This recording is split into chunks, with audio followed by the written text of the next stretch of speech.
I have a question from a client.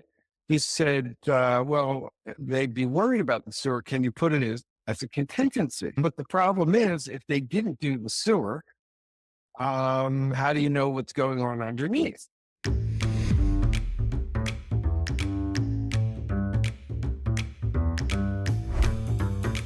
We fix real estate with Chris Gustavel, René Pérez, and Fred, who is anxious to say something. You can't wait. Solar City. Solar City was bought out by Tesla. Let's say you had these nice little solar panels that were put on 12 years ago. And basically you thought you paid for them. And why the hell do you have to do anything with them? They're yours, right? No, for sure. There's a contract you signed 12 years ago. It puts you in with the local power company. You could never get out of these things until now. There's a payoff that's buried in there. I'm say $15,950 or $16,950, something like that. But you can't pay it off till 2035 or whatever date it is. Yes, happening more than anything. You can't contact them. They have an AI robot that's an idiot. It said, take Beavis and Butthead and make an LLM and put it as the Solar City / Tesla contact customer information thing. They had an office in San Mateo, closed it. There is basically no phone number. You cannot get anything done. You can't get anything paid off early. You can't get it removed. And we lost the deal because of What? Yes. So the loan was through Solar City? No, they bought it originally through Solar City. They paid cash for it. Yeah. But you had to get into this agreement with the local power company that you'd be giving them back power. We even were at a point where the seller was going to take them off. But we couldn't get the lien cleared. There's the thing called a UCC that goes on the title. It goes with the property until 2036 or whatever it was, with like a $15,000, $16,000 buyout. You couldn't pay it off early and get rid of it. Wow. I mean, I've got a solar loan through Tech Credit Union, but it's two different things. Okay, good. Thanks. You got me worried.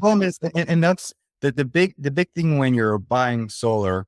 You have to look into the details. Like, is it a long-term lease where you have a huge pay up on front, and then you don't pay a monthly payment, but then at the end of the lease, you have to have like a buyout clause where you can keep the solar panels at the end or get them removed, or if you're actually paying down monthly the actual leases and it's paying down the purchase and it's not a lease. So it was complicated.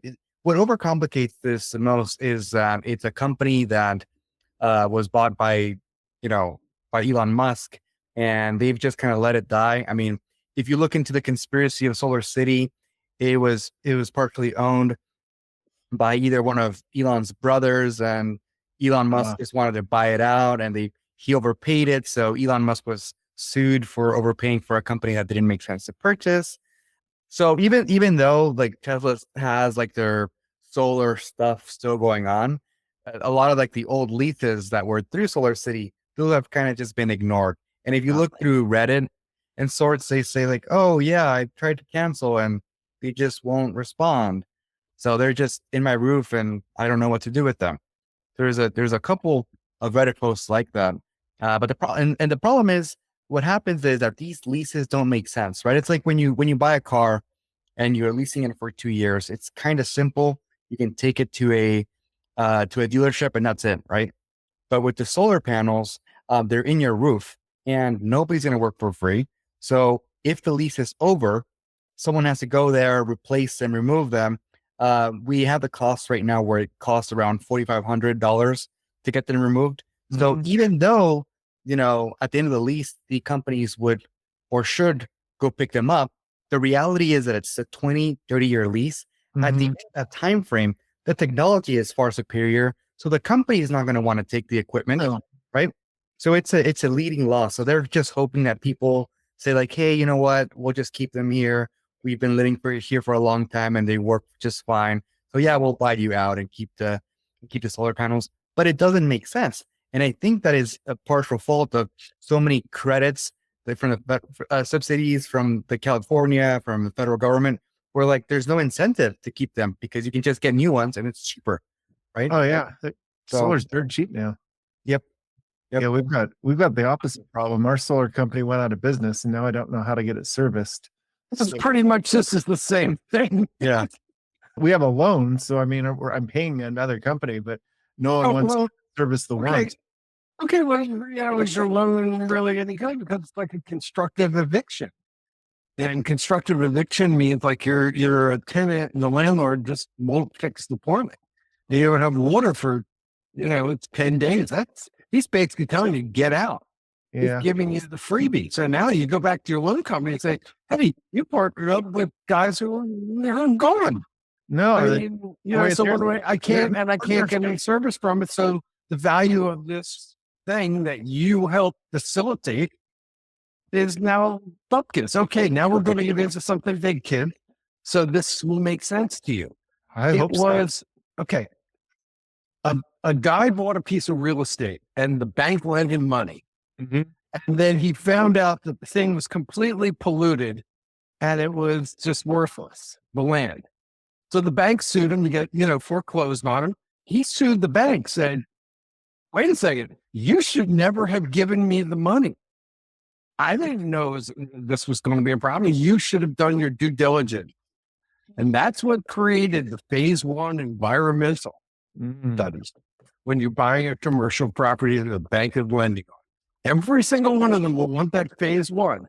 That's why. Same thing here with solar panels.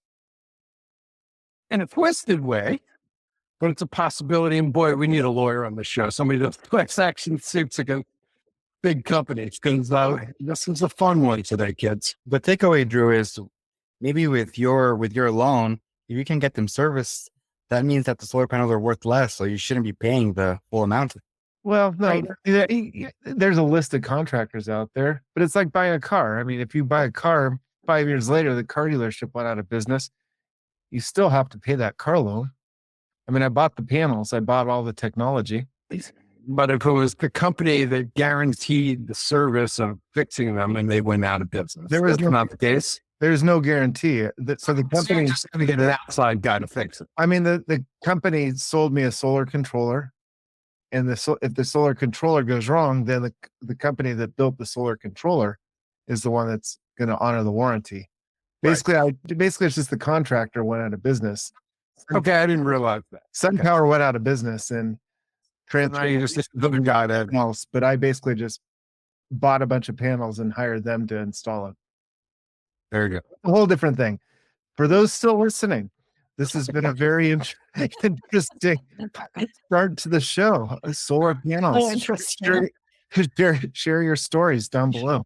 Phase one environmentals. So was this a seller or a buyer that this is our buyer. We're actually dealing it now with both, right? So right now we're going to get out of a contract because of solar issues, but we're about to get into the listing where they also have solar panels.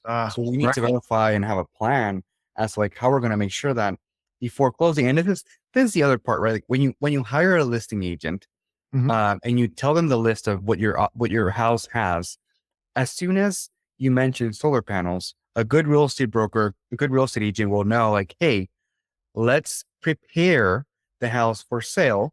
And a part of that is figuring out what needs to happen to transfer the lease or to buy out the lease and what is cheaper. Have an action plan so that you're not under contract and then someone wants to renegotiate with you because let's make sure you can buy it out or what the deal is. And especially if it's a solar city, dude, we now know. So we've had these before and people just took them, but our people, they didn't want this because they can have a big liability with these things. So what's the seller going to do for the next buyer? They just not our problem. It's not their problem, but 5 tips buyers need to consider when they're bursting out that solar. We're not out of the contract yet, but they're being a little bit difficult. They could have solved it, but the problem is that there's no real solution. I mean, so in the beginning, it was more like we're chief negotiators and we don't want to give any concessions to buyers or just figure it out later.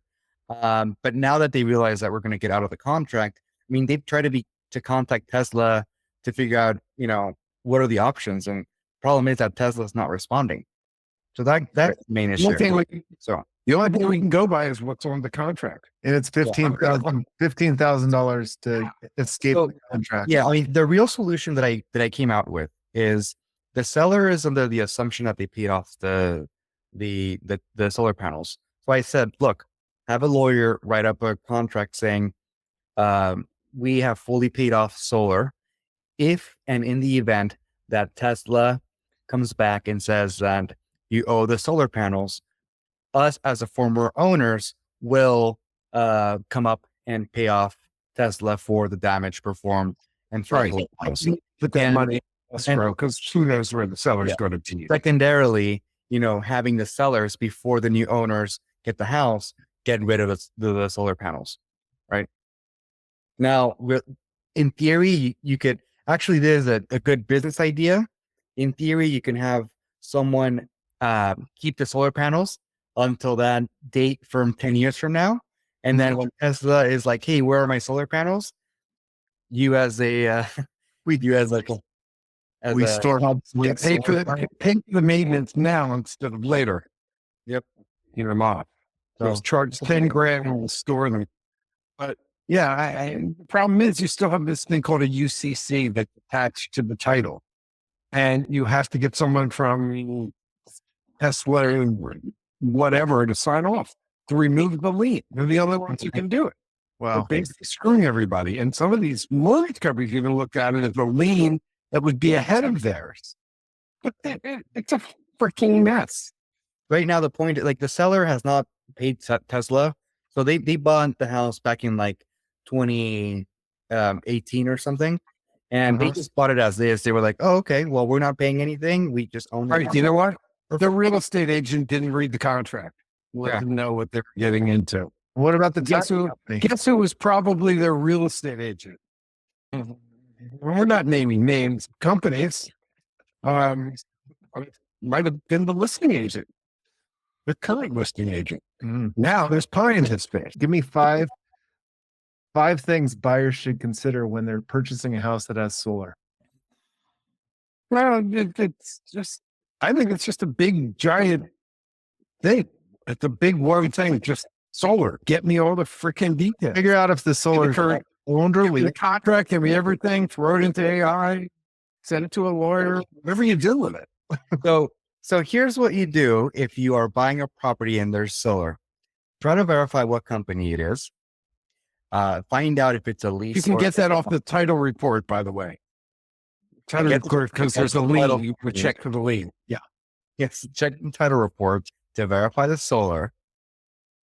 4, make sure that it is still functioning and to check the electricity bill.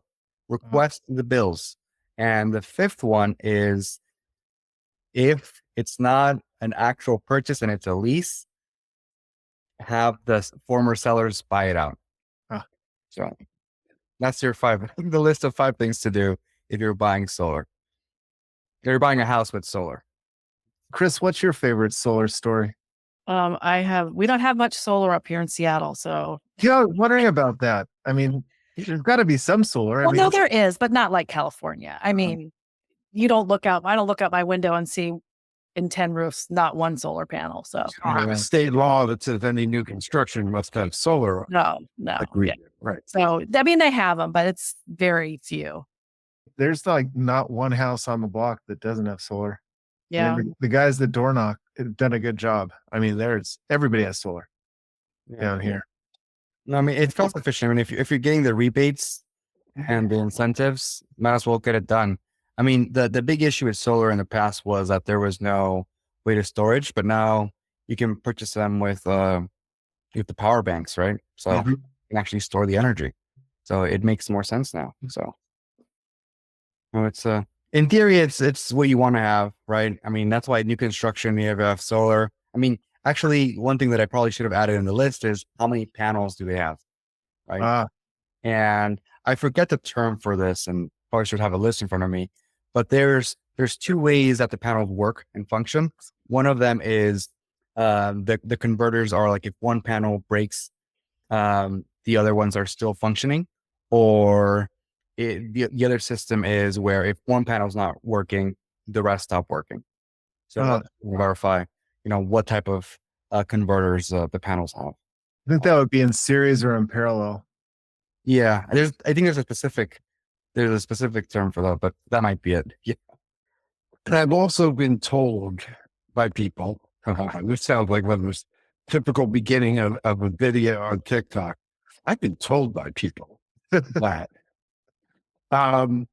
the Tesla storage panels are really made by Panasonic, and Panasonic has them available for sale and they're cheaper without the Tesla name on it, but it's exactly the same. I don't know if that's still the case, but Tesla's not the only place to store your power. So shop around, kids. Let me go all the way down to the sewer. Oh yeah, from the roof to the sewer. From the roof to the sewer, there's the transmission. Yeah. Just a quick think of this came up without a solution yet, but I just want to make you aware, especially in Northern California, when you look at a mostly single family house, nice areas, great school district, whatever, they're going to have inspections already done. The agent's going to have the regular home inspection. They're going to have a termite report, and they may have a roof report, but usually that's about it. But they don't have a sewer. Some do. Every once in a while, we'll get a sewer, especially if there's a bad tree in front of it, just to check. So I have a question from a client. He said, well, they'd be worried about the sewer. Can you put it as a contingency? So, and this is in a market where you have, 58 people bidding, looking at the house, and a lot bidding, even 10 bidding. Everybody who has gotten all the disclosures and put in an offer waived the inspections because they're done already. Mm-hmm. But the problem is, if they didn't do the sewer, how do you know what's going on underneath? So what you're allowed to do, and this is in the California agreement, is actually go into the property and inspect it with proper notice for the first 17 days of the contract, or the entire contract if your contract is less than 17 days. And you can go in and, let's say, get the sewer done. And if it comes back that there's, just a terrible situation that's about to bust and blow up, a bunch of things can happen. Number one, definitely, if you just decide, hey, I'm walking away from this property, and the seller's just going to keep your 3% deposit, you agree to that, be done with it. The second thing is we can try and go back to the owner. Have your agent go back to the owner, or the listing agent, I'm sorry, and say, you guys didn't check for this, and I'm sure you would have had you thought about it or had the chance or whatever. Can you maybe meet us halfway and pay for half the repairs or something like that? Try to negotiate something out of, what's last to do it. I'm sure there's some lawyer there who's got, or some LLM that's the evil lawyer, like Denny Crane LLM kind of thing. There we go. That's an invention for you. It's go back to the seller and kind of say, look, or your inspectors missed this because they should have known based on something, This is after close, or like it's during the contract to try to get them to do something. So what I'm saying is give it a try, especially when you're forced to waive the inspections because everybody else did and you had zero chance of getting the property without it. Okay, so that's, there's no answer to it, but I would do it anyway. It's really the bottom line. Everybody do it. Exactly. You're going to get more, attract more flies with honey than vinegar. So try to be nice. Exactly. And we've heard about guys that can check out underneath the foundations, underneath the houses, foundations, crawl spaces where you can't get into. There's now a company out there with a drone that gets in there. So the drones are now more controllable. A subterranean drone? Subterranean drone. Yep. So, Tremors.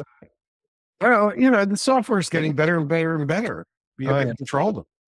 So it's great. I mean, we had Say we can go back because if you waive all contingencies, you figure that's the risk you're taking to get in the house. oh, yep, But but you can't even get into the ball game unless you do it. is there a way to phrase the I waive all contingency? And that's what you're saying. Waive the contingencies with a disclaimer.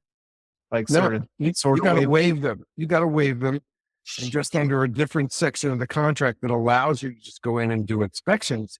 You go in under that, and then you come back and negotiate if there's something bad, and they could say, "Too bad," Okay.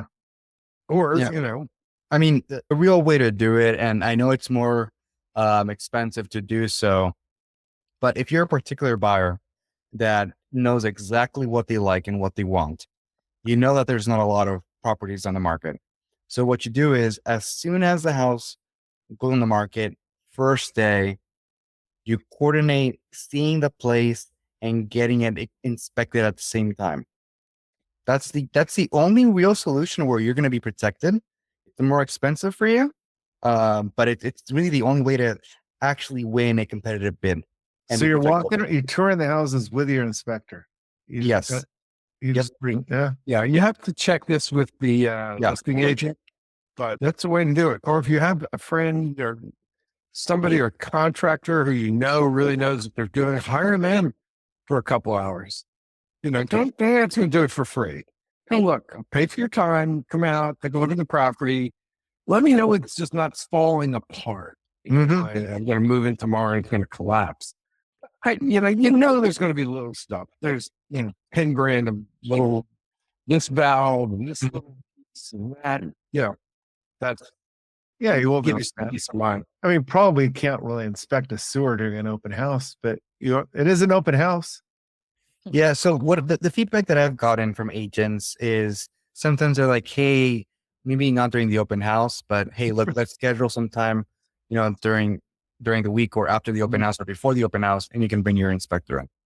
Yeah, that makes more sense. Yeah. But And Or what I've seen, contractors. another business idea for you.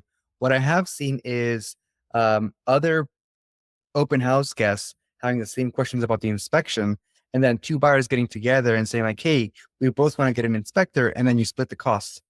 So, you're making friends along the way, and, yes, they're your competitor, but also maybe after the inspection, one of you is not going to want to bid on the house. So that's something to also, Like a co-op. yep. I mean, that's How about another this kind of it? If you're an inspector, here's an idea. What you come in and you pay $300 or something like that, or whatever the cost of one inspection would be as a membership fee for a month. Okay. And you get 15 people to do it. And maybe 8 of them actually use it. One of them does 2, one of them does 1. You kind of co-op Mhm. that kind of thing. That cuts his costs down. That could be interesting. There you go. And every appraisal should continue with the buyer. Why you have to get a new appraisal if you change companies or, well, it's a pain. You can convert them, but a new appraisal, if you're a new buyer, 3 days after, the first buyer didn't qualify for some reason. Well, what do you need a new appraisal for? Just use the one that's existing. FHA, VA, yeah, transferable. No doubt about it. Conventional, not. It's another issue. Number 75 on the list of things that need to be changed about the real estate world. Now that we're slowly getting the CFPB back. Are we? Slowly. That's what I'm hearing today. Yeah. CFPB. So C1 basically came in, wiped it out per se, and then they started dropping cases where they were ready to get people fined millions and millions and millions of dollars for screwing people. And, that's kind of the whole thing. And now they don't care. No, they don't care. Yeah. Sounds about right.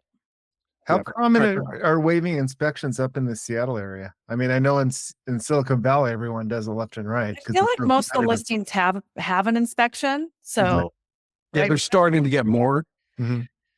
so they can waive them because they've already, Oh, they come pre-inspected. they come with an inspection.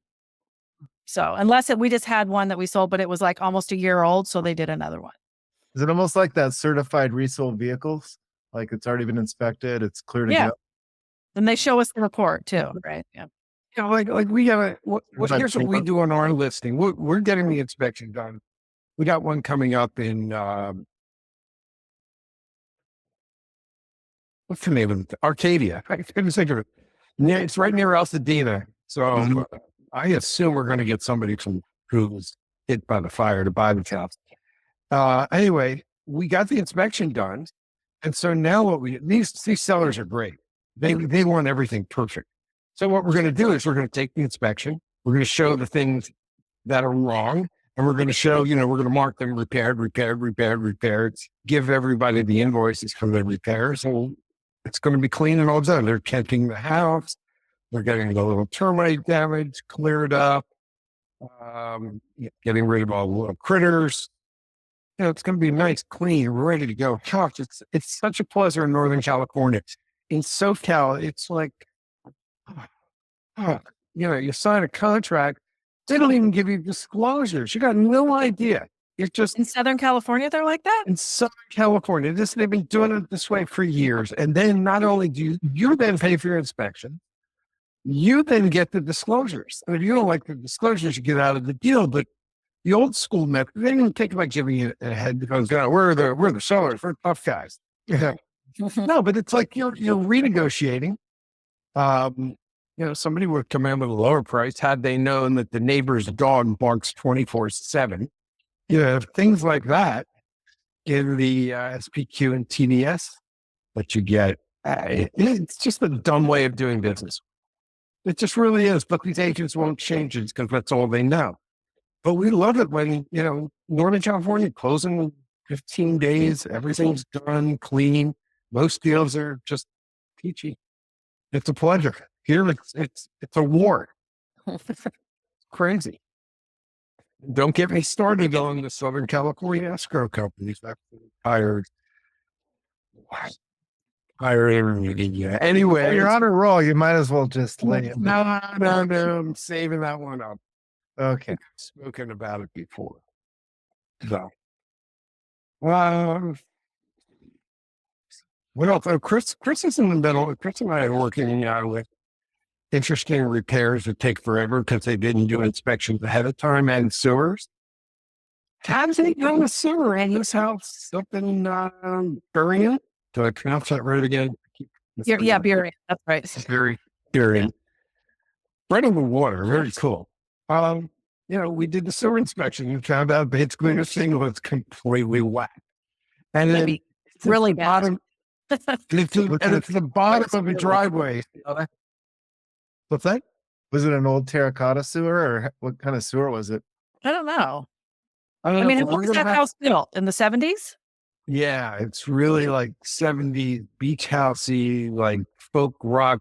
Yeah. Oh, actually, the owners, the new buyer, is going to come on the podcast and tell. Oh, he is? Okay, good. Yeah, we're going to do a whole podcast, and we're also selling his property. So we're going to do a full hour. We'll split it into 2 half hours, the new place and the old place. But we're going to tell the whole sewer story. But it's just taken forever. And It's it going on involved 4 months. Isn't it going on 4 months now? something like that. It was Permitting. before Thanksgiving because I remember them talking about having Thanksgiving there. Oh my Right. God. Yeah. And they And- can't move in until it's fixed. Otherwise, well, I guess. No, they can't flush the toilet. They have no sewer. There's no plumbing. Yeah, Yeah. so it's done. Now we're getting close. It's just the indoor cement needs to be done. So allegedly, Why wasn't that done yet? Oh, I mean, not. Did he sneak over there like he wasn't supposed to and sneak over there and look? probably. Yeah, the listing says you're not allowed to come by and see anything. I'm like, yeah, right, lady. You're going to have a guard there? People didn't ask for 4 months. Yes. Oh my Lord. Yeah, exactly. Well, that's Chris's fun. And then, last week we had one that closed in like 8 days, cash deal, everything done, boom, bang, thank you very much. So you never know. It's always something. Mm-hmm. We go from hell on back. Anyway, all right, René looks like he's busy doing something, so we'll dump him off of this, but I think that's about enough annoyance. So this was interesting. One question. So last week you gave a master class on interest rates. And they Oh, change all the time. What's happened on this week? Because I think it's changed. a Oh little yeah. bit. Today, when it was announced that the tariffs are absolutely positively going to happen against Mexico and Canada, the market dropped. I think it was like 900 points. The stocks, the Bitcoin, everything got killed. And where does the money go? U.S. Treasury 10-year. Mhm. That's safe haven. So interest rates have dropped again today. So it Oh. keeps going. Yeah. And there was some CEO of some real estate, genius company came out and said, rates are going to be 7 to 8 this year. Like, no, you're an idiot. You have no idea what you're talking about. I forget who you are, but you're an idiot. So he made it on CNBC and because he's CEO of something, but And for those of you that have not seen it recently, you got to go on Arrivva's homepage and see Fred Glick back in the day, host co-guest on CNBC, suit and Yeah. tie. I have seen it. Could barely recognize him. That for the I never was that guy. listening, that's a Yeah. triple treat. That's looking Yeah. good. It was fun. It was fun. I had a great producer. Good. Anyway, that's enough. That's what This we has got. been enough of we fix real estate. We keep fixing it and fixing it, fixing It it. doesn't get fixed. It's just the problem just won't go away. It's like we're Elvin. To anybody that knows the reference, I don't. Elvin. I'm just going to leave it at that. Google it. It's Okay. Elvin. All right. Google and Elvin. Well, this has been another episode of We Fixed Real Estate.